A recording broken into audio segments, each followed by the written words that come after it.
At hindi na ito bago sapagkat even in the New Testament and Old Testament, si Jesus ay hindi kinikilala o nire-recognize na Diyos.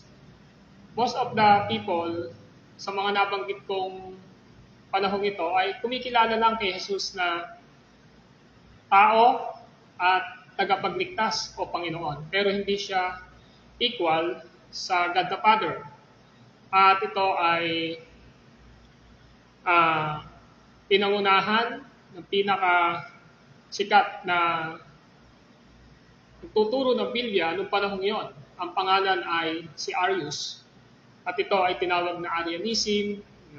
Pinaniniwalaan niya na si Jesus ay panganay na anak, si Jesus ay tao, si Jesus ay hindi kapantay ng Ama. Siguro naiisip natin ngayon na marami pang relihiyon na ganyan ang paniniwala. Na si Jesus Kristo o si Kristo ay tagapagligtas nila, Panginoon nila, pero hindi kikilalanin na kapantay ng Diyos Ama. Hindi pa yan ang problema. May mga problema pa na tinatawag na modalism, na kung saan ay pinaniniwalaan na si Jesus, Ama, at ang Espiritu ay iisa lamang at nagbigay lang ng pagpapakita ng persona sa iba't ibang panahon. Kaya ang salitang modalism ay mode. Ibig sabihin, nag-iba-ibang anyo lang ang ating Panginoong Jesucristo. Marami pang iba. Yung iba naman, hinahati na si Jesus ay Diyos na pangalawa, ang Ama ay Diyos na una, at ang Holy Spirit ay Diyos na pangatlo. That is the plurality of God sa ibang relihiyon. Subalit, tayo na mga mananampalataya na Ebanghelikong Reform ay naniniwala na meron lamang iisang Diyos sa tatlong persona. At si Jesus Christ na ikalawang persona ay kinikilala natin na tinuturo ng salita ng ating Panginoong Diyos, which is the Bible, at ng mga confession na pananampalataya na si Jesus Christ sa kanyang pagiging second person ay meron siyang dalawang nature. Meron siyang dalawang katangian. He is the God and He is the man. That's why sa umagang ito, pag-aaralan natin ang paksa sa Heidelberg Catechism, Lord's Day 18, ang ating paksa, Christ, God, and man is omnipresent. Sa Tagalog, Kristo, si Kristo, Diyos, tao, ay nasa lahat ng dako. Ulitin ko, Kristo, Diyos, at tao ay nasa lahat ng dako. Sa question 46, nagbigay ng tanong ang Heidelberg Catechism. Ang sabi rito, ano ang pagkaunawa mo sa pananalitang ito? And I quote, umakyat sa langit. Umakyat sa langit. Nagpapatuloy tayo sa pag-aaral natin ng Apostle Creed na nasulat upang idepensa at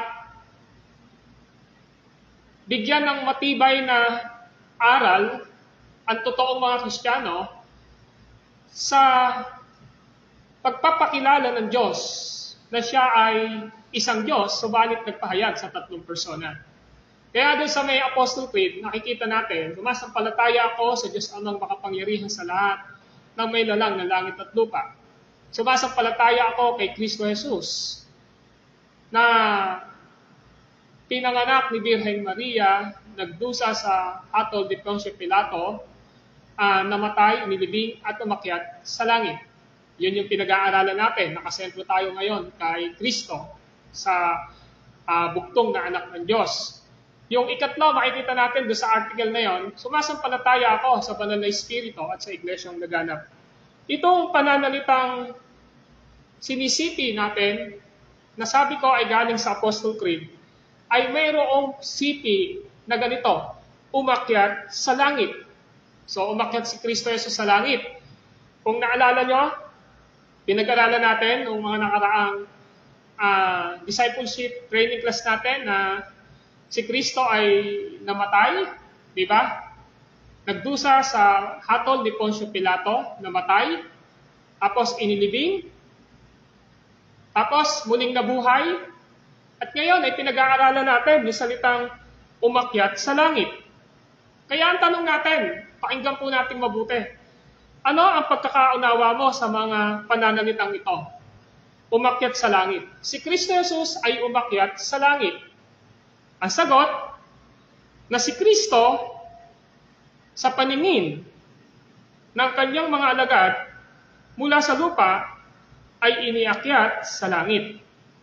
At siya'y nananatili doon para sa ating kapakinabangan hanggang sa bumalik muli siya upang hatulan ang mga buhay at mga patay. Meron tayong makikita na tatlong mahalagang bagay dito. Una, merong witness sa pag-akyat ng ating Panginoong Hesukristo sa langit. Kung maalala nyo, after 3 days mula sa libingan ay nabuhay siya. It is proved that Jesus is God and man. After ng pagkabuhay niya, ng Resurrection Sunday, meron pa siyang 40 days na ipinamalagi dito sa lupa nung panahon iyon. So mula sa kanyang pagkabuhay ng araw ng Sunday, 40 days pa ang inilagi ng ating Panginoong Hesus na nagpapatunay na He is a man and He is a God. He is the God, He is the man. After resurrection. Ngayon, pinapakita rito na winitnessan ito ng kanyang mga disciple. Winitnessan ito ng multitude of people in that time. Na kung saan ay inakyat siya sa langit. Umakyat siya sa langit. Nung umakyat siya sa langit, dapat nating maintindihan, meron siyang tinatawag na maluwalhati na katawan. Ibig sabihin, kumpleto siya. He is God and He is man. He is the God, He is the man. Nang umakyat sa langit. Tapos, nandun siya ngayon. Nananatili siya ngayon doon sa langit. Nakaluklok sa kanang trono ng kalangitan. Para sa ating kapakinabangan, He is our mediator. And then, babalik siya. Bakit siya babalik? Upang hatulan ang mga buhay at mga patay. And this is the last and second coming. Now, saan natin makikita na si Kristo Jesus ay umakyat sa langit? Nasa Gawa chapter 1 verse 9. At ganito ang sabi ng sulat ng salita ng Diyos through Dr. Luke. Si Lucas po na nagsalaysay ng pag-akyat ng ating Panginoong Jesucristo sa langit ay ganito ang kanyang sinabi sa Gawa chapter 1 verse 9. The book of Acts ay sinulat po ni Dr. Lucas. Kaya ang sabi ng Gawa chapter 1 verse 9 ay ganito. Pakinggan niyo pong mabuti itong sinabi na salita ng Diyos. Una, nagbilin muna ang ating Panginoong Jesucristo sa verse 8. And this is the familiar verse, yung Gawa 1:8. Ngunit bibigyan ko kayo ng kapangyarihan pagbabasa inyo ng Espiritu Santo at kayo magiging mga saksi ko sa Jerusalem, sa buong Judea at Samaria hanggang sa dulo ng daigdig. This is the verbal last words ni Jesus Christ. Na kumbaga sa ito ay huling habilin niya. This is the last statement of Jesus Christ. Tapos, pagkasabi niya doon, sa verse 9, pagkasabi nito, siya'y inakyat sa langit. Nakita niyo? Siya, si Kristo, Jesus, ay inakyat sa langit, samantalang nakatingin sila sa Kanya, at natatakpan siya ng ulap. So, clear po na umakyat ang ating Panginoong Jesucristo sa langit, nakatingin ang kanyang mga alagad, tapos unti-unti siya natatakpan ng mga ulap. Ngayon, ang sabi sa verse 10, habang sila'y nakatitig sa langit, dalawang lalaking nakaputi ang biglang tumayo sa tabi nila. Mga taga-Galilea, sabi nila, bakit kayo't narito't nakatingin sa langit? Tapos pinatunayan ng dalawang lalaking nakaputi. Ibig sabihin, mga angel ito. Ang sabi, itong si Jesus na umakyat sa langit ay magbabalik tulad ng nakikita ninyong pag-akyat niya. So, malinaw na si Jesus Christ ay umakyat sa langit. Tapos ang sabi, at si Kristo Jesus ay nananatili doon para sa ating kapakinabangan. Bakit sa kapakinabangan natin? Dahil siya ang ating great high priest. Sabi ho ng Hebreo chapter 4 verse 14, pakibuksan po kung gusto nyo, ang sabi ng Hebreo 4:14 ay ganito. Hebreo chapter 4 verse 14. Sabi niya dito sa Hebreo 4:14, magpakatatag tayo sa ating pananampalataya. Yamang mayroon tayong dakilang saserdote na pumasok sa kalangitan sa harapan ng Diyos, walang iba kundi si Jesus na anak ng Diyos. So nananatili si Jesus Christ sa langit ngayon sapagkat siya ay ating dakilang saserdote. Siya ay ating dakilang saserdote. Ang saserdote po, siya ang ating tagapamagitan sa Ama. Kapag tayo ay nananalangin, He is our mediator. Kapag tayo ay kinuha na ng Panginoon, siya ang mediator natin sa Father to prove us na totoo tayong niligtas niya. Siya din ang nagtatanggol sa atin sa mga maaaring makapinsala sa ating pananampalataya habang nandito tayo sa lupa. Sa pamamagitan ni Kristo Jesus, tayo ay nakakapagpatuloy at naibibigay ang lahat ng pangangailangan natin, spiritual, physical, temporal yon, at mga material na kailangan natin na temporal din. At ang sabi ng verse 15 ng Hebrew 4, ang dakilang saserdote nating ito ay nakauunawa sa ating mga kahinaan sapagkat sa lahat ng paraan tinuksya siyang tulad natin, ngunit hindi nagkasala. So naiintindihan niya yung dinadaanan natin dito sa lupa. Yan yung dahilan bakit umakyat sa langit si Jesus, si Kristo Jesus, siya ang ating dakilang saserdote na nakauunawa. Naiintindihan niya ang kalagayan ng bawat isa sa atin. Ano man ang mga weakness na meron tayo, naiintindihan ito ng ating saserdoteng si Kristo Jesus sa langit. Kaya ang sabi ng verse 16, ini-encourage tayo, kaya't huwag tayong mag-atubiling lumapit sa trono ng mahabaging Diyos at doon ikakamtam natin ang habag at kalinga sa panahong kailangan natin ito. So we have a confidence na lumapit sa Diyos sa pamamagitan ni Kristo Jesus. That is the reason kung bakit mahalaga doon sa Apostle Creed na sinabi ron na umakyat si Jesus sa langit. Ngayon,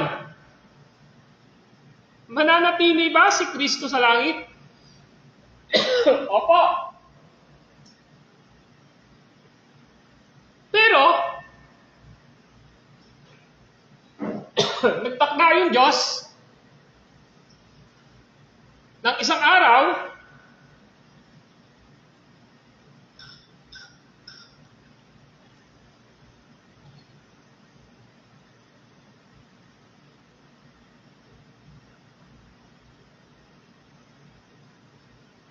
nagtakda siya ng isang araw na siya ay babalik. Kaya sabi ng kasagutan sa tanong na question 46. Hanggang sa bumalik muli siya upang hatulan ang mga buhay at mga patay. So babalik ang ating Panginoong Jesucristo.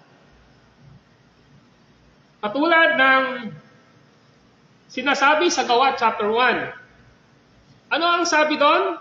Yung pinangako nang siya ay papanik pa lamang sa langit? May pangako na po doon eh. Sa Gawa chapter 1 verse 10. Ang sabi doon, habang sila'y nakatitig sa langit, dalawang lalaking nakaputi ang biglang tumayo sa tabi nila. Verse 11, mga taga-Galilea, sabi nila, bakit kayo narito't nakatingala sa langit? Ano kasunod? Itong si Jesus, na umakyat sa langit, ano kasunod? Ay magbabalik tulad ng nakita ninyong pag-akyat niya. So, babalik siya. At ang reason ng kanyang pagbalik ay upang hatulan ang mga buhay at mga patay. Sa question 47, kung gayon, si Kristo ba ay nasa atin hanggang sa katapusan ng daigdig katulad ng kanyang ipinangako? Yan ngayon yung tanong. Kung si Kristo ay nasa langit ngayon, na nakaupo sa trono ng kalangitan o nasa heaven siya ngayon, bagamat ang trono doon ay simbolo ng kanyang authority and mediator, pagiging tagapamagitan niya sa atin as a God-man, ang tanong natin ngayon, si Kristo ba ay nasa lahat ng dako? Si Kristo ba ay nasa pagiging omnipresent niya? Ang sagot ay ito. Si Kristo ay tunay na tao at tunay na Diyos. Hinggil sa kanyang pagkatao, wala na siya sa daigdig.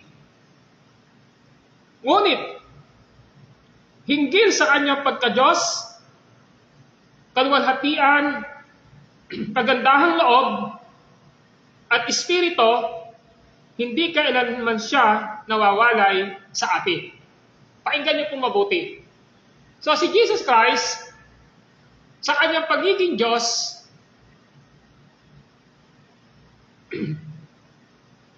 nasa lahat siya ng dako at nasa sa atin. Sa kanyang pagiging man, siya ay nasa kalangitan. Pero tatalakayin natin yan doon sa question 48. Ibig sabihin pa, magkahiwalay ito.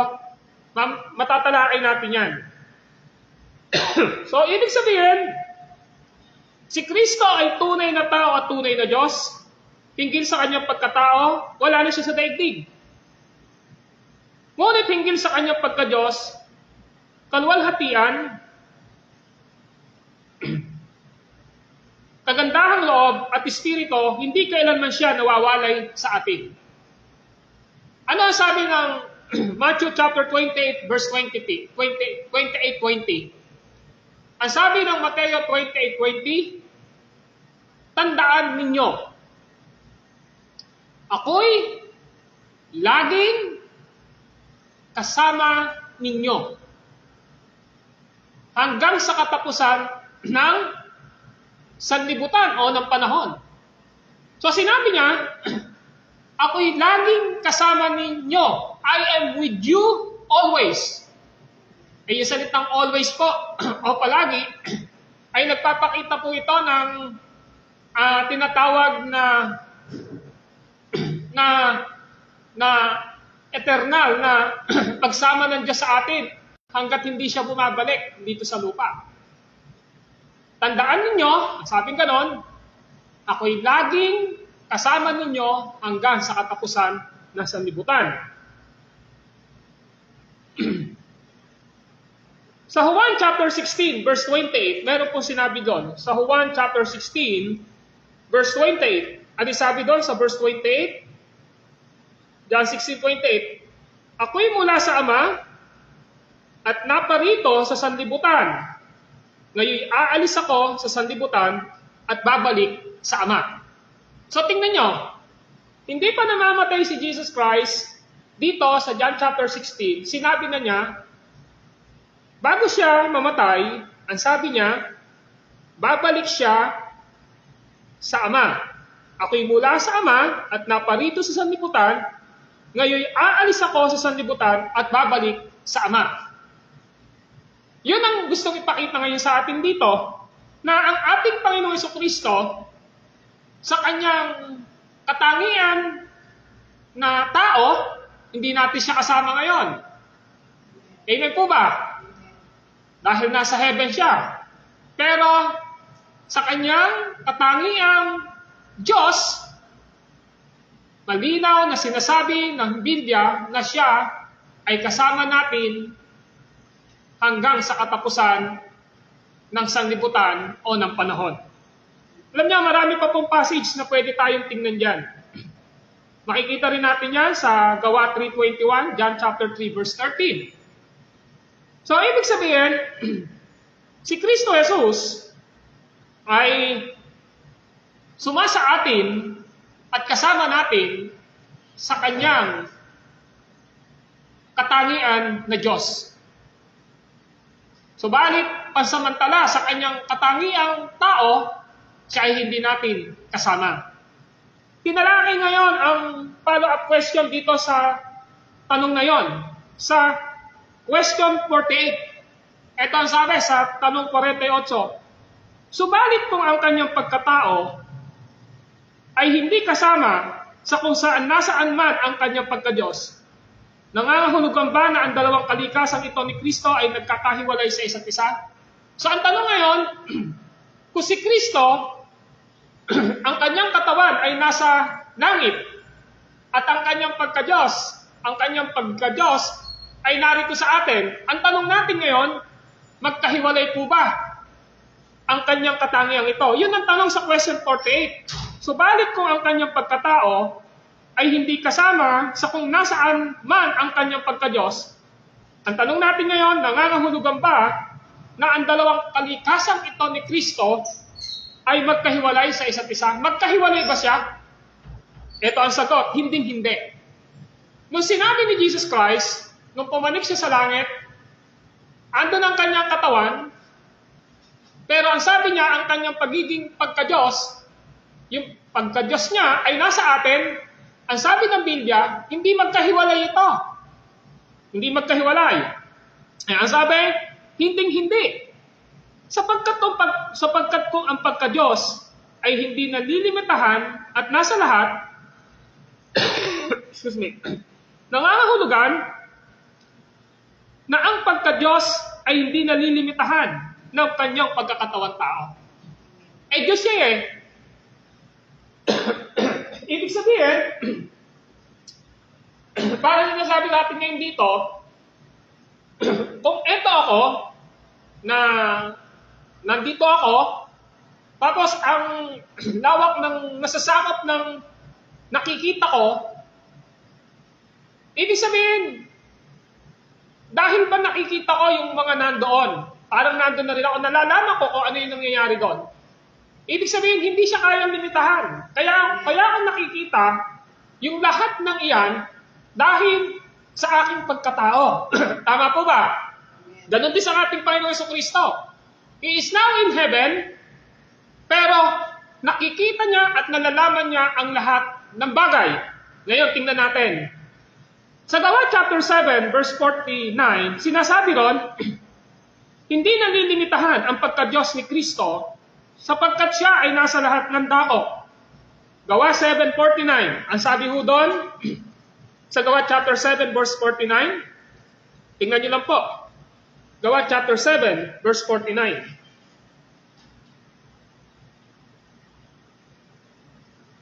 Ang langit ang aking trono, sabi ng Panginoon. At, di ba sabi natin kanina, Umakyat siya sa langit. Ngayon, ang sabi ng awit ng Gawa chapter 7 verse 49, ang langit ang aking trono, sabi ng Panginoon. Yun yung trono niya, kalangitan. At ang lupa ang tuntungan ng aking mga paa. So, nasan daw yung tuntungan niya? Mga paa. This is typology. Na sinasabi, yung power ni Jesus Christ, yung kanyang authority is not limited only in heaven, but also His power ruling in this world. Kaya ang sabi doon, no? Sa Gawa 7:49, ang langit ang aking trono, sabi ng Panginoon. At ang lupa ang tungtungan ng aking mga paa. Ano kasunod? Ano pang bahay ang itatayo ninyo para sa akin? O lugar na pagpapahingahan ko? Ganyang katindi yung ating Panginoon. Our God is omnipresent God. Nasa lahat siya ng dako. Alam nyo, hindi lamang po yan, sa Gawa 7:49. Even in Matthew 24 verse 30. Matthew chapter 24. Tingnan lang po natin sa Matthew chapter 24. Matthew chapter 24 verse 30. Ang sabi po ay ganito. Pagkatapos ay lilitaw sa langit ang tanda ng anak ng tao at mananangis ang lahat ng bansa. Makikita nila ang anak ng tao na nasa alapaap, dumarating na may dakilang kapangyarihan na malaking karangalan. Now listen, ibig sabihin, even in His second coming, our Lord God ay makikita ng lahat ng tao. Ibig sabihin, gano'ng kalawak ang mundo, pero makikita siya ng lahat ng tao. So mga kapatid, ibig sabihin, hindi nalilimitahan ang pagka-Diyos ni Kristo Jesus sapagkat siya ay nasa lahat ng dako. Ngayon, nangangahulugan na ang kanyang pagka-Diyos ay hindi nalilimitahan ng kanyang pagkatawan tao. Ang ibig sabihin doon, kung si Kristo man ay nasa langit, ibig sabihin, kahit hindi natin siya kasama sa kanyang pagkatao, ang Diyos natin ay hindi naghihiwalay ang dalawang nature niya na He is the God and He is the man. Malinaw po yan na sinasabi ng Mateo 28 verse 20. Di ba sabi ng Mateo 28 verse 20? Tandaan ninyo, ano kasunod doon? Ako'y palaging kasama ninyo hanggang sa katapusan ng sanlibutan. Lo, I am with you always until the end of this world. Kasama natin ang Diyos. Ngayon, ano pa ang ibig sabihin dyan? Kaya't siya'y nasa katawan tao at nananatiling kaisa ng kanyang pagka-Diyos. Pakinggan niyo lamang po ito. Ibig sabihin, si Kristo, Diyos at tao na nasa lahat ng lugar. Ano ba ang implikasyon nito sa atin, mga kapatid? Meron po itong implikasyon, meron po itong dapat na isipin natin. Una, dahil si Kristo, ang ating dakilang saserdote na nasa kalangitan, dapat nating maintindihan na ang lahat ng ating panalangin ay dinirinig ng ating Panginoong Hesukristo. Bakit po? Tingnan nyo ha, ang ating Panginoong Hesukristo ay nakaupo sa kanang trono ng kalangitan. Tama po ba? Pero sa kanyang person, nasa langit siya, di ba? Sa kanyang person, sa kanyang pagiging man, he is seated in the throne of heaven, andun siya. Pero sa kanyang pagiging God, kasama natin siya. Malinaw na malinaw po yun. Ngayon, ang implikasyon nito sa buhay natin, when we pray, God hear our prayer. When we pray, God sees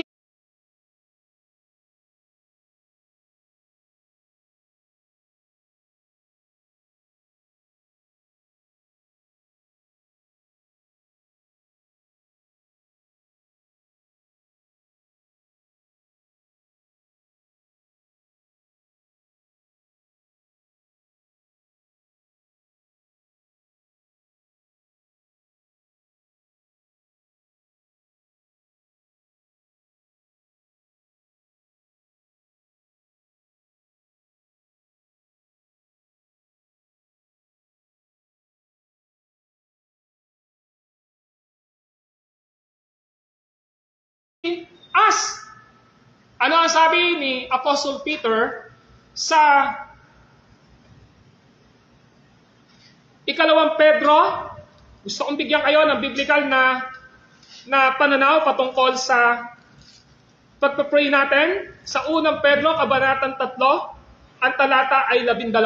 Now listen, in 1 Peter chapter 3, verse 12, ang mata ng Panginoon nakatuon sa patuwid.